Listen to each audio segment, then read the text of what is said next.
I believe there are 7 or 8 wrestling's most in the series, and we're going to release those the first Thursday of every month, and they're going to stay up here at youtube.com/KCVault.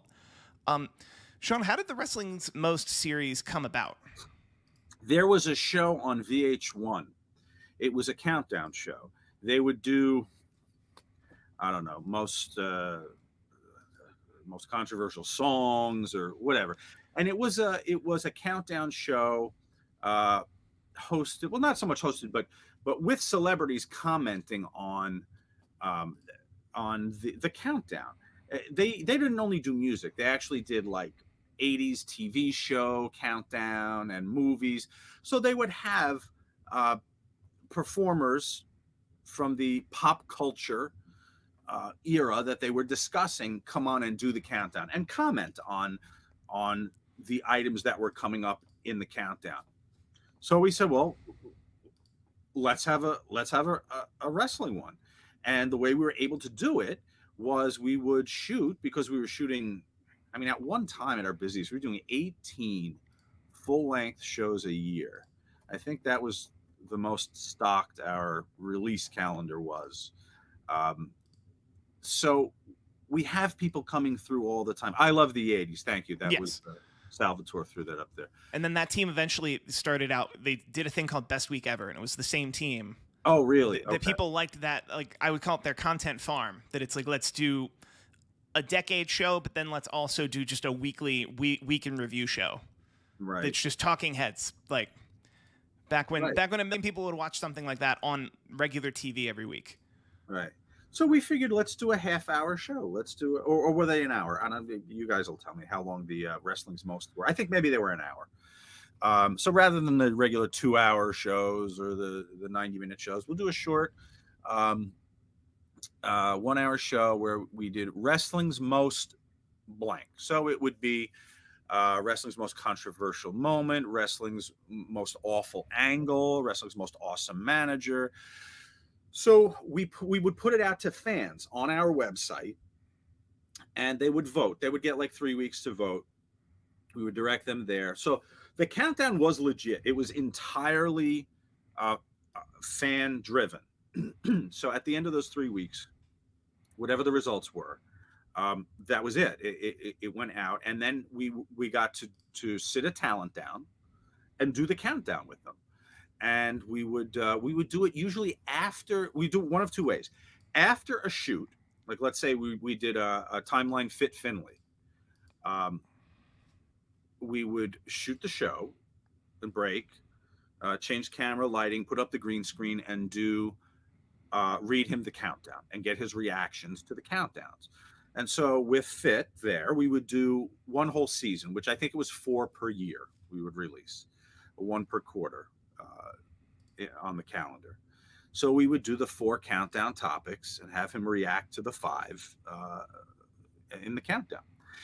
The other thing we would do is we often shot shows at conventions. So we would leave a day or a portion of a day with the Wrestling's Most setup in the corner. We'd be doing timelines and U-shoots over here, but we had that over there. So that when we had breaks in the production schedule, like in between a U-shoot and a timeline, because I didn't have enough to do that day, we try to grab a talent and run them in for a half hour and shoot their countdown segment. And then they'd go out and we'd grab another talent and run them in. And that allowed us to get access to people that had never been on KC shows, like Abyss, who at one point, he was doing the Joe Park thing, but I knew he was a fan, and I knew they'd never let him do a full show.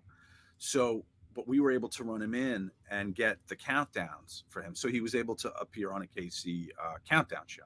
So that's how we did those.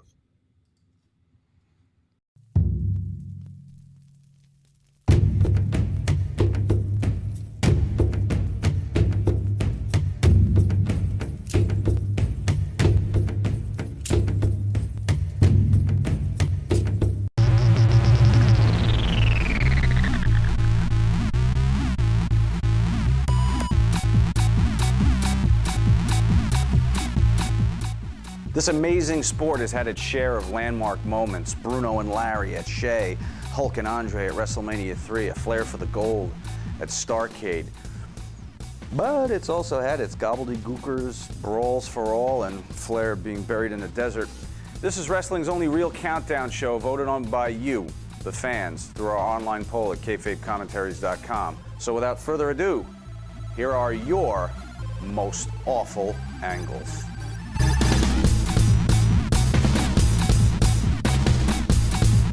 ECW is synonymous with grit, violence, blood, vulgarity, and sex. Its messiah, Paul Heyman, was the perfect, edgy, and dangerous carnival barker to conduct its symphony of bloodshed. So when WWE took the reins, it was only natural that they'd maximize the power of that dangerous legacy by putting it in the hands of a similarly edgy and dangerous owner.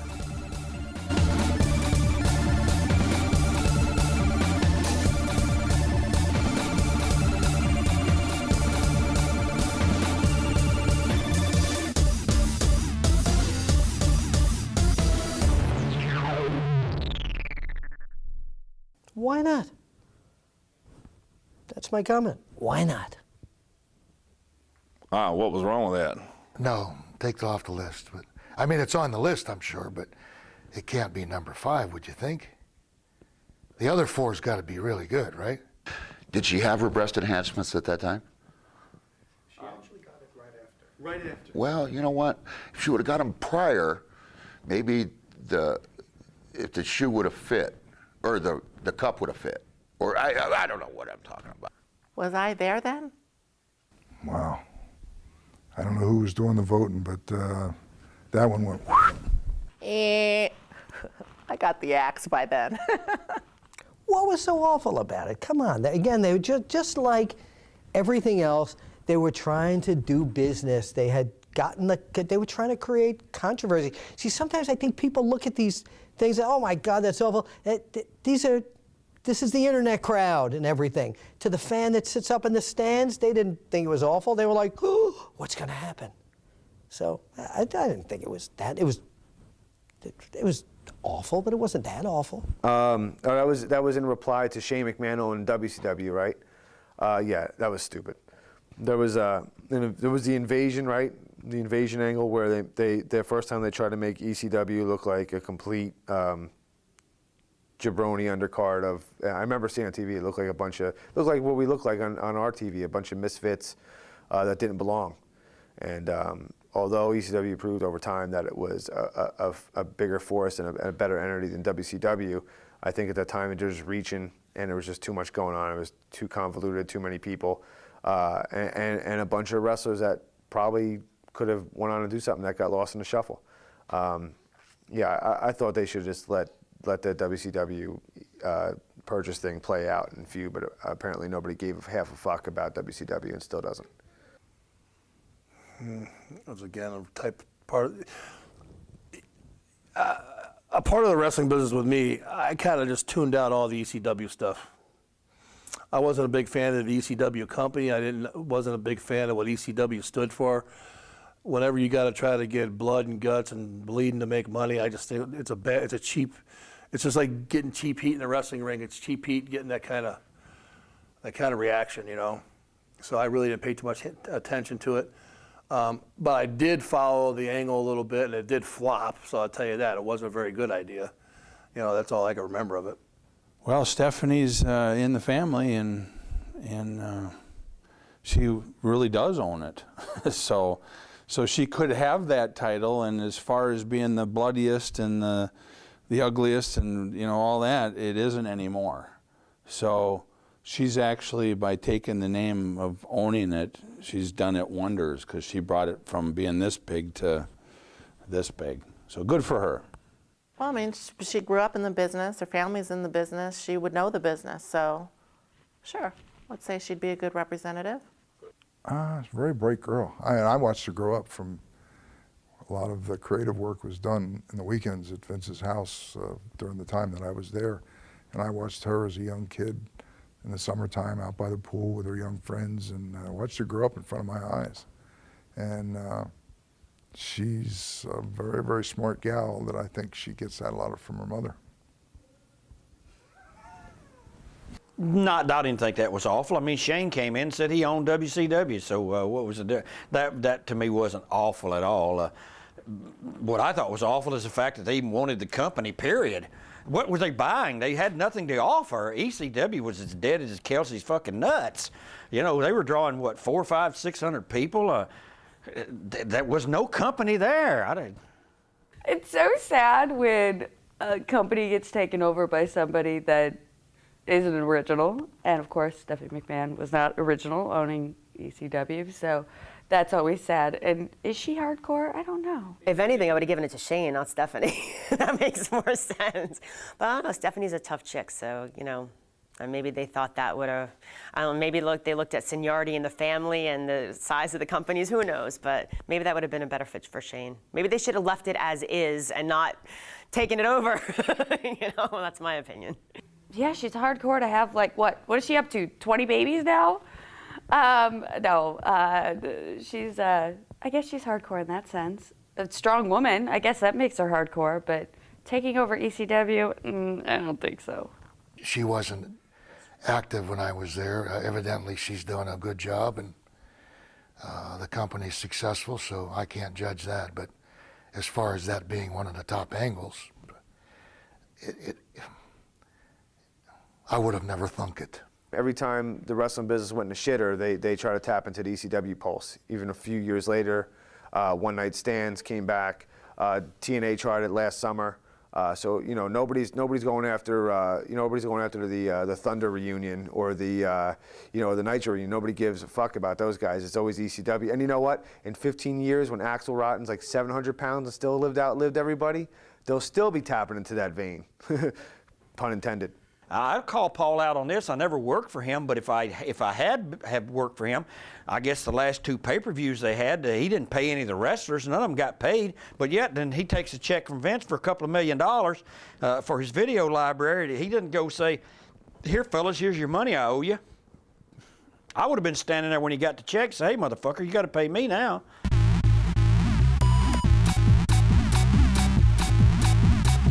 The storied legacy of the NWA title, which was inherited by WCW, carried a host of remarkable matches and finishes. Title changes for that cornerstone belt brought amazed and elated fans to their feet for decades as they witnessed history in the making. Then, Hogan and Nash got in the ring and we were treated to the finger poke of doom.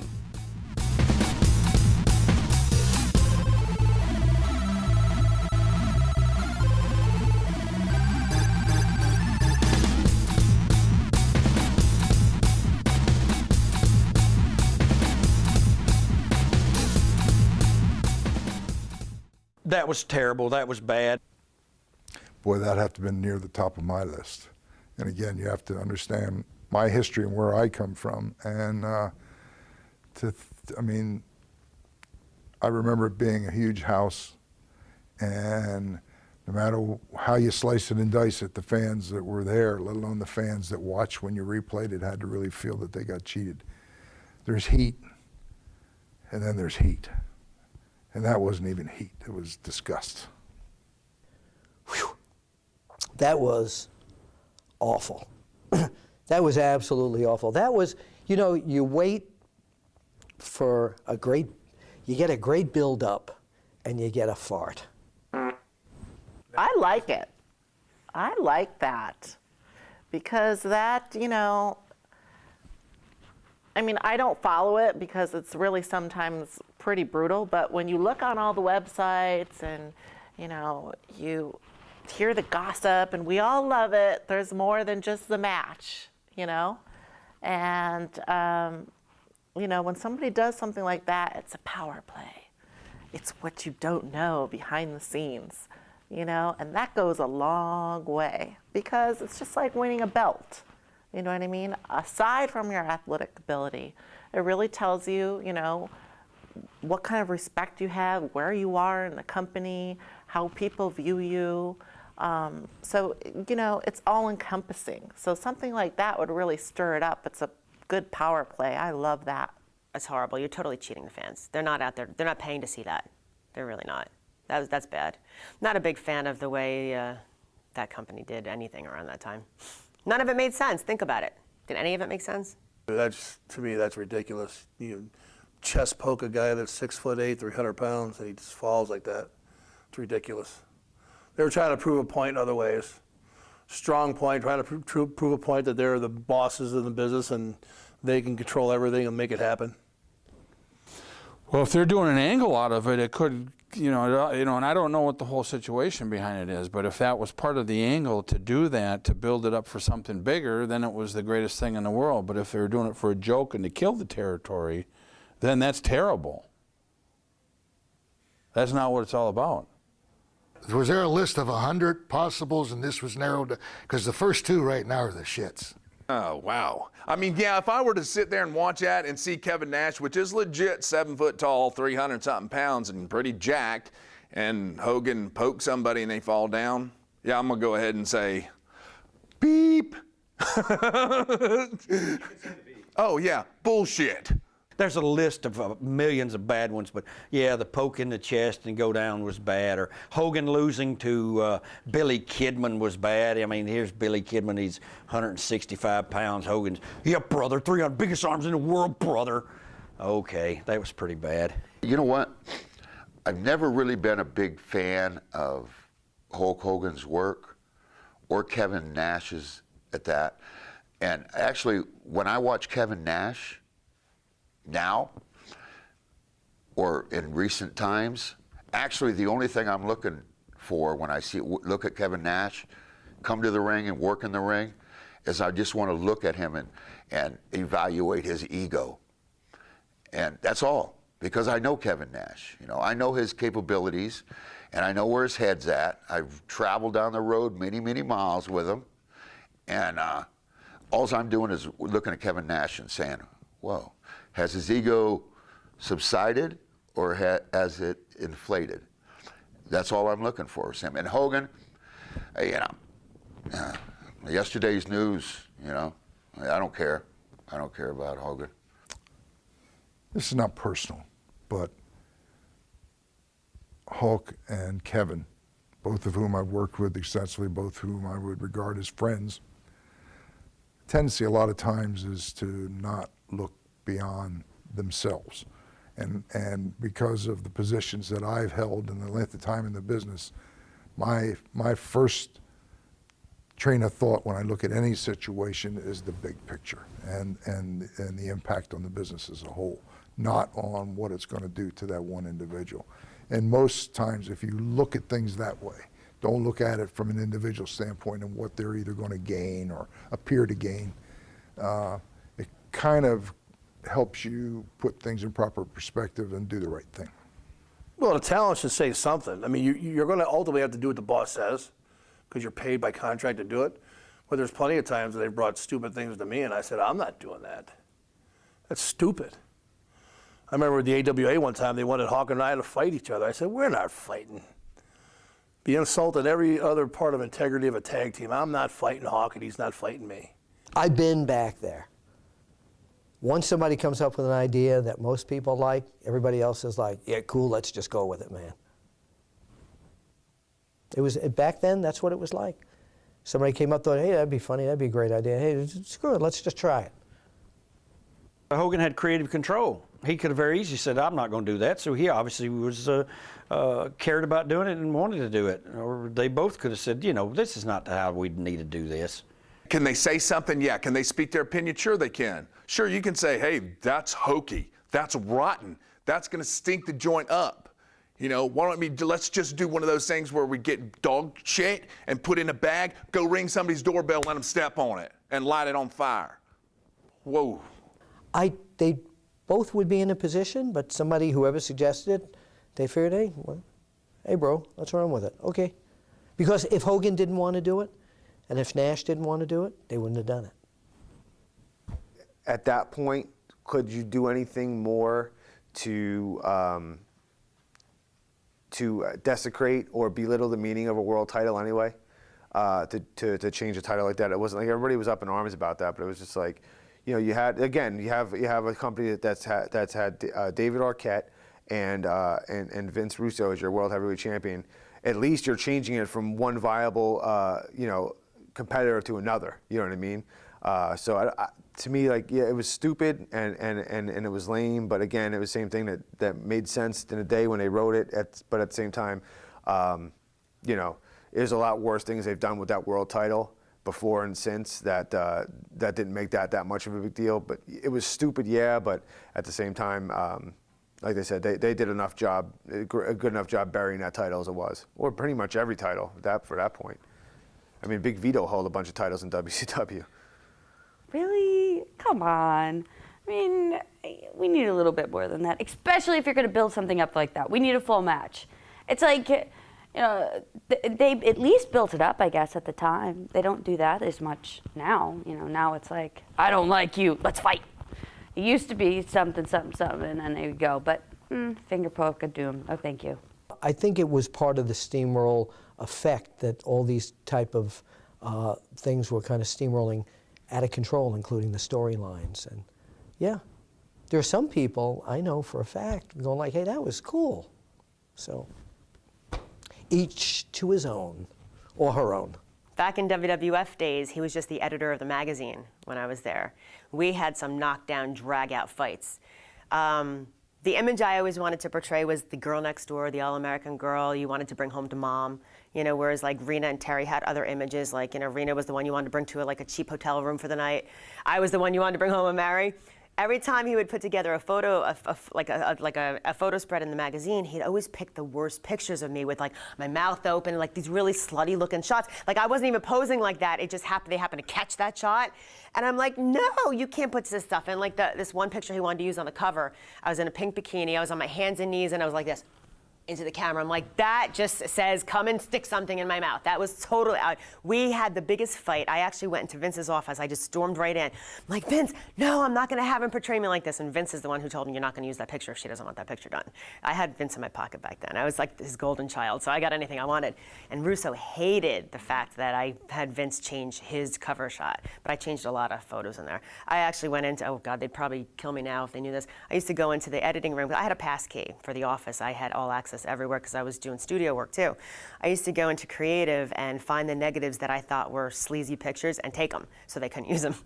So I used to steal my own pictures so they wouldn't be printed. You get paid to do a job, and if you're the guy above you says, hey, this is what we're going to do, you don't have to like it, but I bet you're going to do it. If you want to keep a job here, if you want to come back tomorrow, I bet you'll do it. We'd all do it. I mean, we've all done things that we don't want to do and think is rotten, and we know better. We know what's better or what could make it better, but that's not my shot. That's not for me to decide. That's for people up there to decide. I remember one time I was complaining about him to Kevin Kelly, and I called him a sea-sucking stooge, and what did Kevin Kelly, when he went and told him, so that caused a big old fight, and we didn't really like each other in those days. WCW were a little more civil, but I wasn't a fan of his either, but now we're cordial. We leave it at that. I thought it was absolute bullshit. It's nonsense. Consequently, it killed the company. I mean, there's several things that killed that company, but that is one of them. He covered him and won a belt? Yeah. Awful line. When was this now? Whose company? WCW. Oh, okay. Enough said.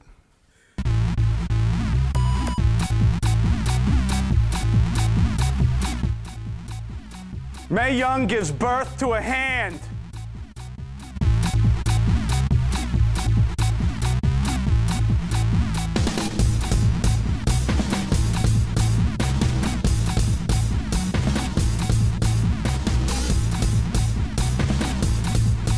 Whoa. Whoa, that's pretty cool. Well, that in itself is pretty self-explanatory. I don't know when Mae Young, last time she gave birth to anything was, probably got to be 70 years. That is kind of funny. Mae gives birth to a hand. I love it. Fucking the dumbest thing I think I've ever seen in my life. That was one of the worst things, vignettes, I don't even know what you call it, that I have ever seen.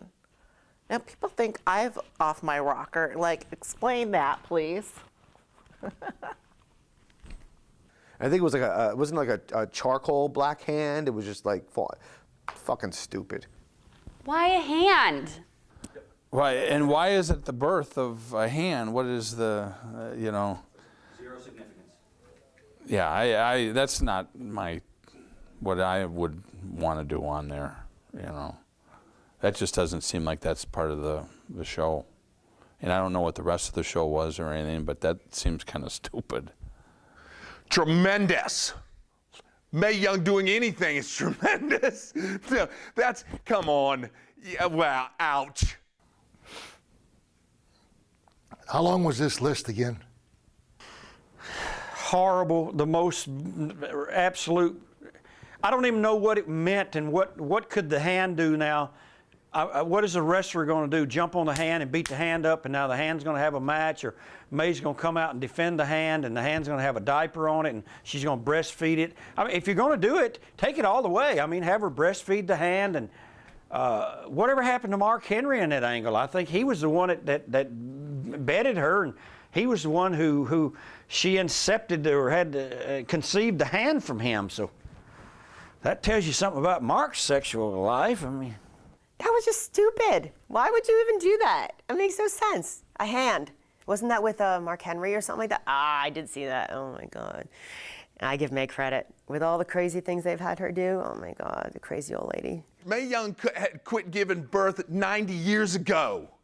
I mean, she could, I mean, I think dust still comes out whenever she tries to do anything, 1 or 2 in the bathroom. So how can she shit a hand? Well, yeah, because he has big hands. Like, could have had like a nice, like, you know, half white, half black baby, or a big baby, or something.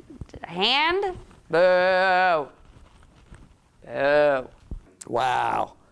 Wow. You know, at that point, my son is 24 now, and at that point he was 14, maybe. It was about 10 years ago when we're taping this.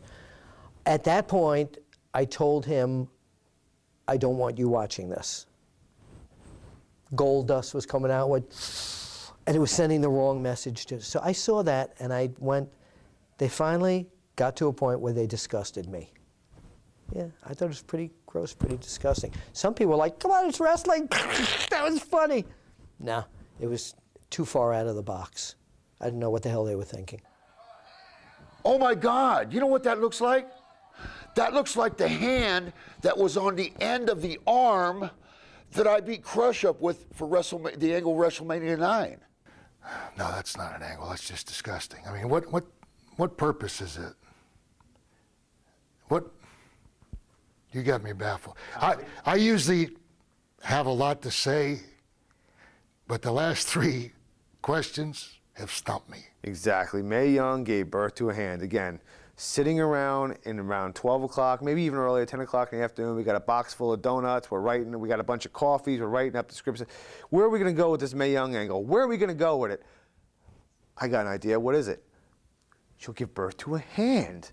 A fucking hand. And everybody jumped up out of the production table and went, that's goddamn fucking right, that's it. She's gonna give birth to a goddamn hand. And everybody in unison said, holy shit.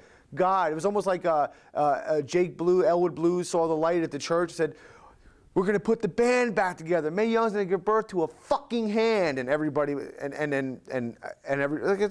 all yes men. Nobody has any balls to stand up and go, that's the dumbest fucking thing I've ever heard of in my life. I'm surprised that's not number 1. I cannot explain that. I mean, I don't know. I had no problems with the Addams Family.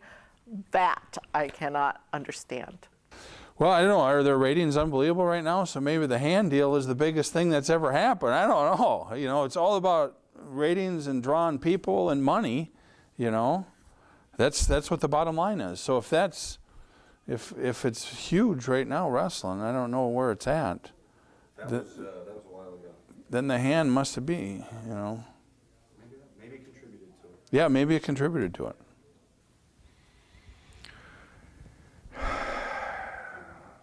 Oh, I remember. Yeah, I do remember. And I guess in the wrestling business, they always say, well, there is no line that you go so far and don't cross it. And wrestling has a history of pushing the envelope. But in this case, the envelope wasn't only pushed, it was crushed, and then it was shredded, and oh my God. Yeah. Wasn't my idea. You know, they've come up with some doozies in my day that have gotten over in spite of themselves, like the gobbledygooker and shit like that, that people like, to this day, gobbledygooker is almost like an icon. It was so fucking stupid, but that hand almost lives in infamy just as well because, again, she gave birth to a fucking hand. I think that might have been sort of like mine and Jeff Jarrett's Good Housekeeping match. Like maybe it started out with, you know, you have two sides, right? You know, and it's a Good Housekeeping match, right? I started off with ironing boards, irons, and then I got to like frozen fish and, you know, rubbing chickens and like Bugs Bunny moon pie I wanted to do, you know. I was like, so I could see where that could get out of hand. Waka waka. I don't know. There's a lot of things in this business don't make sense, but yeah, that was a little freaky. And how old was she at the time? Like 80? Yeah, that's so believable. Just watching Mark Henry do anything is, I mean, just watching him in the ring hurts, let alone doing Mae Young. Who's to blame? Everybody's to blame. Everybody that was in that room that decided, let's have a hand. Was that why? Ha, funny. I get it now. You wanted to have a hand. What? What are we going to do? Oh, hell, have her give birth to a hand. Why not the whole hand and foot? It's just, I mean, it's just bullshit. That's all. And fans, they watch it. Some of these big-time thought makers, they say, well, this is really going to stump them. And the people sitting in the stand said, what the hell's going on? And less people come and less people take. Next. Comedy does actually have a place in wrestling business because it's a funny business, man. And there are some funny guys in our business. There are some funny entities in our business. This is no slight to the midgets, but that's what the midgets were for back in the day when I was growing up. Are there places for comedy skits in wrestling? Yeah, a little bit, but not like, to me, that was gross humor. You can be humorous in wrestling, but be tasteful. Whatever happened to that hand, by the way? I mean, there's always been comedy jibes here and there. I mean, Doink the Clown and way back Igor and Bobby Heenan and Dick Murdoch had a little comedy jest to it. You know, winding up, boom. Bobby Heenan's interviews were comedic, tongue-in-cheek. You try to slide things through. Yeah, that keeps humor and keeps levity and keeps the guys active. There's always behind the scenes, inside the business jokes that come across on the interviews. That's not comedy. I mean, that's lack of thought. Who thought of it? Like, you can't put them up to the first time, like, you know, somebody said, you know what? A girl's mouth, my penis, would feel really good. Like that, whoever thought of that first is a fucking genius. Whoever thought of let's give birth to a fucking hand is like the complete opposite of that scale. You know what I mean? It's mouth on the penis, hand comes out of a vagina. There they are. There's your spectrum.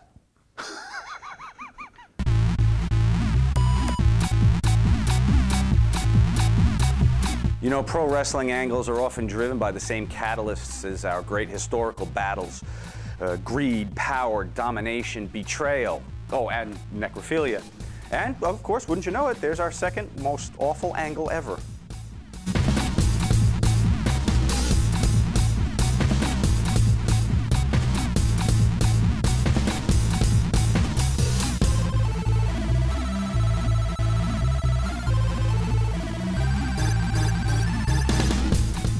Horrible, sick nonsense. That's too much. That's cool. That's cool. If you could just hold the brain and say, hey, I screwed your brain out, that's cool. I mean, I don't know what's wrong with that. I mean, maybe in his mind, he pictured that corpse was hot. You know, I've been with some girls that are dead ass ugly, but I convinced myself that bitch was hot. Boy, whatever they were drinking or smoking when they thought of giving birth to the hand, it had to be on the same day when they were on the same high is the only explanation that I could give. And again, I'm glad it wasn't me. The most sickening, if Bruno Sammartino would say that was the worst, that McMahon, I can't believe McMahon could do. Did you see that Triple H go into the casket with the dead woman? Doggone it. That got me to the point where I wasn't sure I was going to watch it anymore. I was channel flipping the next few weeks whenever I saw Triple H, hoping that they weren't going to replay that thing. Whatever was opposite wrestling at that point, I wanted to watch whatever it was, even if it was the Animal Channel. Man, you had to bring that up? You know what? It's like cheap heat, cheap a laugh. You know, cheap heat. Wrestlers go out there and they get their heat by competing with the guy they're in the ring with, not by turning to the crowd and reacting to things that they say. You know, that's what guys don't get nowadays, in my opinion. And this is like just, okay, we get a quick laugh, we get everybody roaring for a second. Yeah, you see what he's, oh man. Oh yeah, very Quentin Tarantino. I like it. Did Hunter have any necrophiliac fantasies in real life that we should have known about? Ever had to play dead? Well, that's a tough question to answer. I've only almost been there a couple times, but Shoo. I must have missed that one too. There's a lot of stuff during that dark era that I missed. You know, when it got to go darker like that and they did some really stupid things, I didn't do a lot of watching of the program. I mean, I don't know what it means on a wrestling show, but it's not wrestling anymore, so it's entertainment. So I guess, but that's a little heavy for some kids to be watching, I would think. That was my first thought. I don't know what the fuck you tell your kid when your kid who's in the first grade tags on your shoulder goes, who's a Katie Vick and what happened? I can't explain it. You know, how do you? I can't even put in words, and I'm usually not at a loss for words. How do you explain to your 4, 5, 6, 7, 10, 12-year-old that they're fucking a corpse on TV? And you know, I would like to ask them. You know, bring everybody in here. We'll sit around a round table and go, "What were you thinking when you fucked the corpse? What was going through your head?" Just to put them on the spot. Ask a bunch of like warm questions first, like what do you think about the gas prices? How do you feel about Osama bin Laden? Why did you fuck a corpse? You know what I mean? Those are the questions you should ask yourself. Yeah, this is the in between my PG days and the PG days they have now, I guess, huh? Yeah, that's gone a little too far. That's crazy. I'm so glad I didn't watch this at this time. I'm surprised they were even able to be a publicly traded company after doing shit like that. I don't know how Wall Street would have went back and looked at their history and said, we ain't touching this shit. Again, everybody sat around and wrote that one and said, yeah, you know, I think, you know, the Attitude Era is wearing down. What can we do to really push the envelope? I get it. We'll fuck a dead person. Again, I was watching TV pretty regularly at this point, and I'm actually insulted and embarrassed. I just admitted to that. But yeah, I watched that angle, and I watched that. I think that played out over the course of like a couple weeks, right, or something. The Katie Vick angle, and I got just I know something about you, and just that the next thing, and I'm gonna dress up like you, and fuck the corpse, and we're gonna catch it on a video, and that's gonna be a great heat angle. There's a lot of bad ones that I've seen, but that one was pretty brutal. Pretty brutal. It would have been better if he humped the dead corpse of Michael Vick. Probably would have been better. I've done some things in my career that were quote unquote comical, and I have reduced myself to being somewhat of a slapstick character in situations. But the difference is that I always did it with a straight face and never smiled or laughed. It wasn't tongue in cheek, like to do something and, you know, like, hey, I'm in on it too. It was done just because that was my style. But as a general rule, comedy, as comedy per se, it doesn't have a place in wrestling. And probably a lot of people would be surprised to hear me, of all people, say that. But it meant absolutely nothing. What kind of mileage do you get out of it? Okay, it was Kane's sister, I guess, or something. Is that who it was? So Kane's supposed to be mad now that you jumped in the casket and you pulled a dead person's brains out. And it was so cutting edge nonsense that it meant nothing. God, half the things we did in Smoky Mountain and USWA was comedy. You know, comedy absolutely has its place.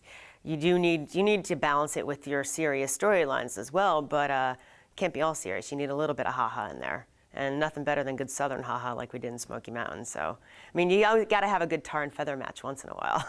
It was disgusting. I wouldn't have done it. I wouldn't have done it if they forced me to do it. I would have resigned, quit, walked out. I don't think there's a place for it.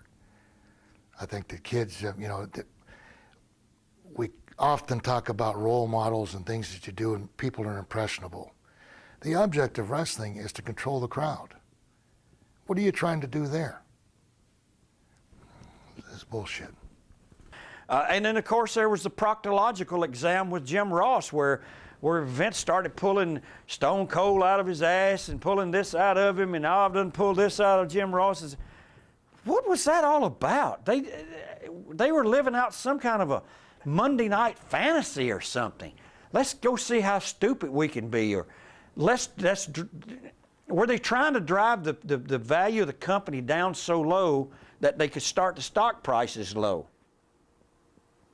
See, there's always a method to their madness, even though we don't know what it is. There is a method to that madness. If you ask Balls Mahoney, he might think necrophilia is funny. Or, in fact, it might be just a normal Saturday night for Balls Mahoney necrophilia. But for me, it's not funny at all. Again, it depends on you. I'm a normal, everyday guy, and you might ask, like I said, you might ask Balls Mahoney, he might think fucking a corpse is not even funny, but pretty much easier because you don't have to buy him dinner or get him drunk.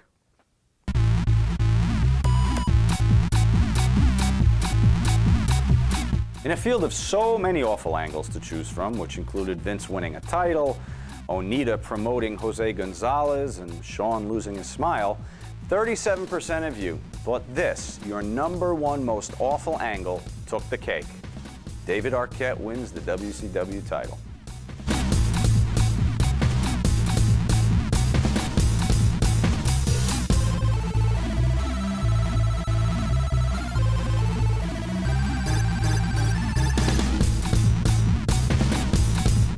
Absolutely. yes, if I had a vote, yeah, that's got to be a worst of all time. That would be the stupidest thing ever, because he's a real jabroni. What in the world would he even have anything to do with even the entertainment business? You know, that is fans got it. I don't know if it was the worst angle ever in the history of wrestling, but it wasn't a good one. What company was that? WCW. Oh, there you go. Yeah, that was kind of stupid. Anytime you get a non-wrestler winning a title, it's just dumb, plain stupid. Okay, that's rotten. I'll go ahead and say that because I heard about it and it was rotten. There you go. Once again, we got a guy that's an actor. What I think his last role was with a dog, right? Didn't he run around with a dog or something like that? And they played fetch or some shit like that. That's what he needed to do, play fetch. I mean, you know, luckily he's married to a hot-ass girl, you know. So, but to win a title, no. Wow. Was he inducted to the Hall of Fame as well? I don't know. You know, I don't know these things. I'll call superstar Billy Graham and ask him. He's on top of those things. Wow, that one I was a little bit surprised about. No, I don't think he should have got that. I don't think he should have got the title. I don't get that. I don't get it.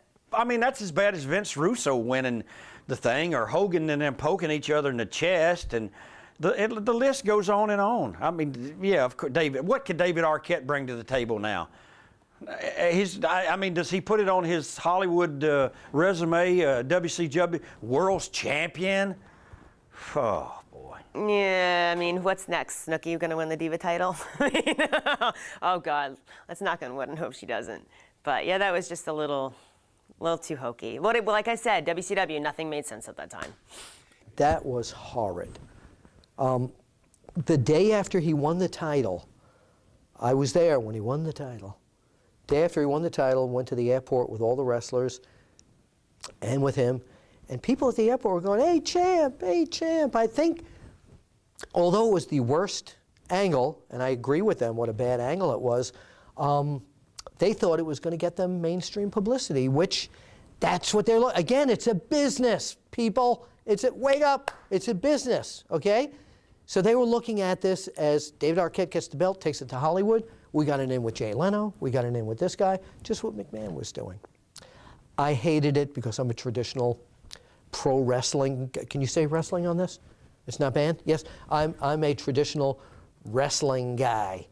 So, yeah, it bothered me, but I knew what they were doing. No value in a non-athlete winning a title. Makes everybody else look like nerds and stupid idiots. Makes the guys that work out 6 to 7 days a week, 24 hours, it's just dumb. Makes us look inferior, which is the wrong thing. You always want your athlete to look superior to a ring announcer, to a celebrity, to anybody. That's why the show is called The Superstars. If it wasn't, it would just be the plain old wrestlers of yesteryear, And that affects every world champion ever from that point that has held that title. It's almost like, to me, growing up, the Intercontinental title was a pretty big deal, and now I don't even know what it means. It's like a belt, just wearing a belt to hold up your pants. It really means no different. And it was a point where you had so many great champions, one after another, your Kurt Hennings, your Macho Mans, your Honky Tonk Mans, your Ricky Steamboat, your Don Moroccos, the Mountie. I don't even know. Then it deteriorated to I don't even know. Like there was like anybody can win the Intercontinental title at one point. And the same thing with World Champions. You had Sting, Ric Flair, David Arquette, and they're just like, holy shit. You bring in David Arquette, and he's got a whole different crowd of people than the wrestling crowd. So maybe you put him on the cover and make him the champion and everything. But what it does is demotes the guys that are working their hardest for, and he's making all the money, and these guys are making nothing, and these guys are the ones breaking their bones, and he works one time. And, if you're one of the wrestlers, it's like, here you go again. You get screwed again by the office, by everybody. I think it's hard to, the belt has a certain, like I said, the belt has a certain a meaning, to it. And I don't know if that hurt the belt for a while, I think. But maybe I think, at the same time, it was so off the charts that, maybe that's why, they tried to do that. I don't know. What do you think? I've had a chance during my active career to wrestle for the World Championship. And for somebody in the business to be picked to meet the world champion when they came to whatever your territory was, that was a huge honor just to be in the ring. And those people carried a position of honor. And just to be there when Harley Race was champion defending the title, or to be there when Dory Funk or Terry Funk or Jack Briscoe with his credentials. Eddie Graham, who worked so hard for credibility, and that was the secret of the success of championship wrestling from Florida. He would wake up, slap himself, and kind of think, well, that was a nightmare. Something like that could never, ever happen. But it did. Why don't you take an angle, because we've already discussed necrophilia, we've already discussed giving birth to a hand, so why don't we take the WCW title, the world title, we'll put it on the announcer's table, and have Steve Mongo McMichael get up, pull down his 76 tights, whatever number he wore, and take a huge frosted shit all over the title. And that would have been probably, there would have been your most controversial, it would have gave more credibility to the title, and everything else, but David Arquette, sure, why not?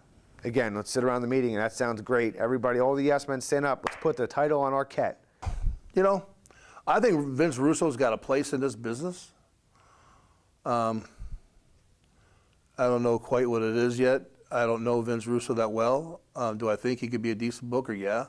What's going on right now with TNA? I don't know. I mean, you got all the talent in the world there that were former WWE talent that are sold out all over the place that they're not drawing a dime. The blame's got to be put on somebody. And usually when the business is not doing well, you go right to the booker, and it's on his head. So I don't know why they haven't blamed him yet, or he's still in that position, but something needs to change. The guy winning the title that way, it diminished it to nothing. It meant nothing after that. It meant nothing. No matter what you do, it meant nothing after that. It's the same as, you know, when they take the mask off of Rey Mysterio and then show his face and everything, now he doesn't mean anything anymore. Aww. Doesn't that just... It's a title. It's supposed to mean something. It just goes back to the whole thing of, like, does the Diva Championship mean anything anymore? I think not. David Arquette winning the championship, does it mean anything? No. Does it hurt the title? Yes. Please, just give it to people that deserve it. Thanks. Rosanna Arquette might have been, or you know who would have been even a better Arquette to win that title? The transvestite, whatever she is, the one with the dick. Maybe she has. I don't know if she does or she doesn't. Probably could whip David Arquette's ass for that world title. Matter of fact, they should have worked each other after he won the title, and it should have been his first title defense. Should have been his first title defense right there. Actually, it should have been non-title, because that way he could have slipped the dude over, you know, the chick dude, and then it would have been they could have built after that, because the champion always loses in a non-title match, so he could have done the job easily for his man brother, and then they could have went on from there for the feud. Good job, you married Courtney Cox. That's why you got the title. I get it. This whole moving into movies thing has been going on for a long time. That was just the beginning, maybe. That was just the beginning. And now we have Randy Orton doing dramas. What? You know, they lost $90 million a year, and then they go and they finally have to report to Time Warner, and Time Warner says, okay, you need to report. You lost $90 million last year. They said, we had a hell of a year. We had a great year this year. How's that? We only lost $80 million. Good for you guys. Keep up the good work. Hell yes. It's not about him personal. He just shouldn't have been put in that position. And you know, people, when they talk about him, you know, former world champion, and they think, former world champion, you know. So it's, once you do it, you can't pretend it never happened and undo it. And to say that it was done because it was, you know, creative television, no, I can't buy that. I mean, yes, any publicity is good publicity, but not if you're going to make a mockery of your own company just to get a little bit of publicity like that. I mean, nothing away from David Arquette. He was a very nice guy. I actually bought him a couple drinks in a lobby bar once to get him away from a couple crazy fans. Very nice guy, but come on, know your role, know your place, you know, and it's not in the wrestling business. Well, I mean, if you want to rub shoulders with the music people and you want to rub shoulders with the country western, you want to rub shoulders with the actors and comedians, or do you want to stand alone? I don't ever remember David Arquette being able to take Brett Favre's position, no matter how much money he had. Or, geez, I don't think they gave him the ball and said, go out and pitch for the Atlanta Braves. They might have done it in a pregame or a makeup game for charity, but you're going to take Tim Hudson and say, you're not pitching tonight, David Arquette's pitching, Brett Favre's not quarterbacking, David Arquette's quarterbacking. Doesn't matter if we win or lose. Look, the headlines we're going to make. It's all bullshit. So those are the top 5, or the most disgusting 5. I agree with something. They're awful.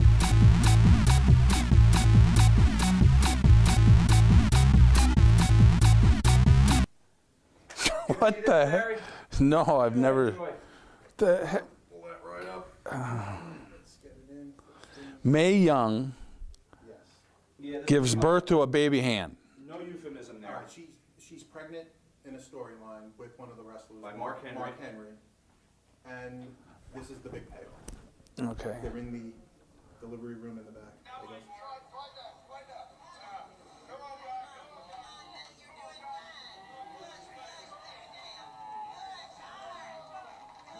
So this is a wrestling angle? Yeah, oh yeah. This is WWE TV.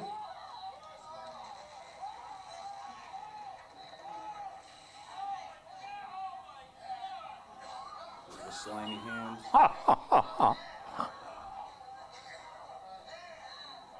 Jerry Briscoe throwing up. Okay, kill it and get his reaction. So this is just a segment that's entertaining on the show, huh?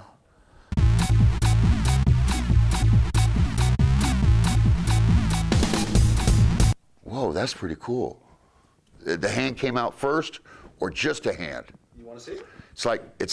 Is that like Cousin It, or no? Like. Oh yeah. We have them all on standby for anyone that wanted to see any of them. Whoa. Yeah, I'd like to see that. Just a hand.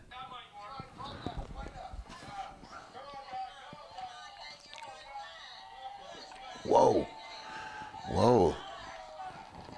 Is she holding the mic as she's like selling the birth pangs? She's holding the mic.